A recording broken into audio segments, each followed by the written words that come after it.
So with that, let's wrap this up by getting to the final prediction. I'm going to make you make a prediction, even though you're not American, even though you're Russian. Let's get the objective. Go ahead. Yeah. I'm going to give my rundown. Trump. So now we're what? How many days before the election? We are 12 days before the election. It's our last episode before the election. I'm going to predict it here. Trump will win the election, and he will win every single swing state. And now I think this is actually the most controversial. I think he will win the national popular vote. He's never done that. Only one Republican has won the national vote, so actually gotten more votes than the Democrat. One Republican since 1988. It was George Bush in 2004. When Trump won in 2016, he got less votes than Hillary, but won in the Electoral College, right? Mm-hmm. I'm saying Trump will actually get more votes than Harris, which I think is probably the most controversial thing I just said. The reasons are... So basically you're saying he will win everything. I think he's going to win the presidency. I think he's going to win all of the swing states. And I actually think he's going to win the popular vote as well. Mm-hmm.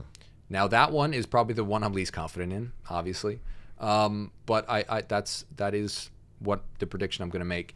Now, if I go through the swing states again, he's now leading. So we had that episode 2 weeks ago, and he wasn't leading in all the polls. He was leading in 5 of the 6. He's now leading in all 6 polls, in all 6 averages. And now if you add Nevada as a swing state, he's leading in all 7. Historically, he's run about 1.5 to 2.5 points stronger than the polls. So I'm going to go by historical data. The current polls, I think he wins all the swing states.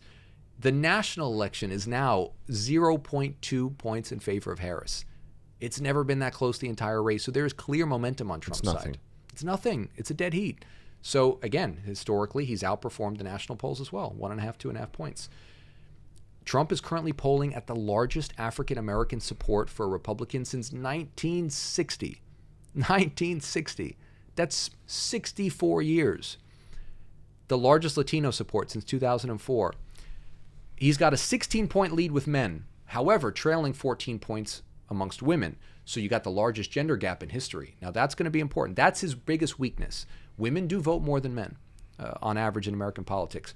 That's his biggest weakness. If women come out and outperform and do come out and support Kamala even more than that 14 points, then Kamala can win. And again, the race can still be close. If he wins by a small amount in each of the states, it'll look like a big win, but in reality, it'll be pretty close. And I think that's what's going to happen. A narrow margin across all of these states. But again, 2/3 of the country says the U.S. is on the wrong track. The favorability gap between Harris and Trump is smaller than the gap between Hillary and Trump. That's good for Trump. Again, typically polls undersample Trump. The top 2 issues are the economy and immigration. Trump is leading on both. I don't see how, if you look at the numbers and you're honest with yourself, you divorce yourself from the politics, I don't see how you can tell me Trump is not the favorite, and I think he's going to win. And I told you, I think he wins all 7 swing states. I think he wins the national popular vote, and I think we're going to get 4 more years of Trump. So you're not saying he just win. You're saying he will win big. I think he'll win big in the Electoral College. It'll be a very close election. This is the most important one. Of course, yeah. So again, the points in the states, I think he'll win that pretty easily, but it'll be by very small margins in each state. Mm-hmm. So again, all he needs is 1 more vote in a state. He gets all the points from that state. So the numbers will be very close, but the Electoral College, I don't think will be close. And I think he, again, will get more votes nationally than Harris does, which would be very unlikely. And that's also my prediction. I think, again, that's the most controversial prediction I made. But what's your take as a no dog in the race, as a Russian, I don't know. Do you have a view? I've seen several reports and several, researches about who is more favorable candidate for Russian-American relations or something like that.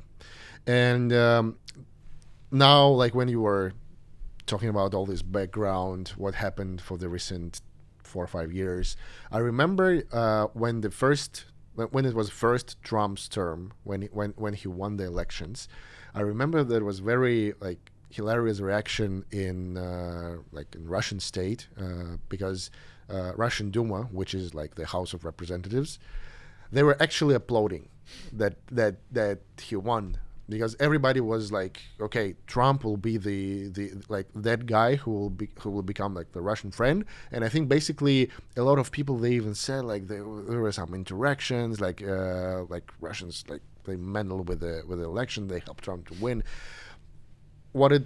It turned out to be the opposite, actually, because like he was like, I think he made the harshest like international policy against Russia. Then now, of course, like we all understand that the relations have, like, I don't know, they have never been wars in our lifetime between those two countries. What I think is, it does not matter that much for the relations of these two countries, which of the, like, whether it will be Trump or whether it will be Harris. We all heard that the like Russian president, he said that Harris is more favorable because she's more predictable. I don't know. Like, I think like he was trying to make the joke. I agree. He was trying to make a joke, as he always tries. Yeah. So my take on that is, it's very interesting to see these dynamics, and I still think that this, you know, when you have the strong figures, that the society can choose someone less controversial than Trump. So I think like Harris still has a very, like, she has a very strong chance to win. But at the same time, when I look at this, I think she's like, she and her team, like, they're trying too hard. That when you are trying too hard in this short period of time, you're making such stupid mistakes that you genuinely look weak. Mm-hmm. So I think like for me as a spectator, I think Trump looks way stronger, even though he's way more controversial. So personally, me, if I was an American citizen, I wouldn't want to see someone like Trump like managing the country, because too controversial and too unpredictable. At the same time, about Harris, I would say too weak, and I cannot imagine Harris negotiating with Xi from China, or with Putin from Russia, or with Narendra from India. I cannot imagine this. So, yeah. So who's your prediction? Who's going to win? I don't want to make this prediction. Gotta make one. I don't want to make this Gotta prediction. make one. I think she still has a very strong chance. I think she'll win. So you're saying Harris? I think she will win. All right. Should we make a bet on that? No. No? You don't want to bet on that? I don't want to. So you're not that confident in it. Fine. So you got Harris winning. I got Trump winning.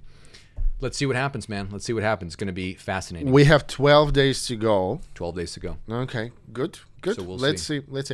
Do you know, by the way, like, last question, will it be again like this 4 days, or it will be 1 day election? It's a good question. I think unclear. Some of the states It's still unclear. We still don't know exactly how it's going to go. Most likely it'll be not 4 days. So all these early votes are, again, they're going to, some of the states are allowing them to start counting now, which is good. So it's going to go quicker, the process, or they're going to be able to start counting very early on election day. So again, you're probably going to get a lower percentage of mail-in votes. Everybody's expecting it will be much quicker this time. And you're not going to have the big separation, most likely, between the Democrats and the Republicans, where Republicans voted in person, counted first, Democrats second, which is healthy. We want to see it, be relatively quick. So we'll see what happens. We'll see.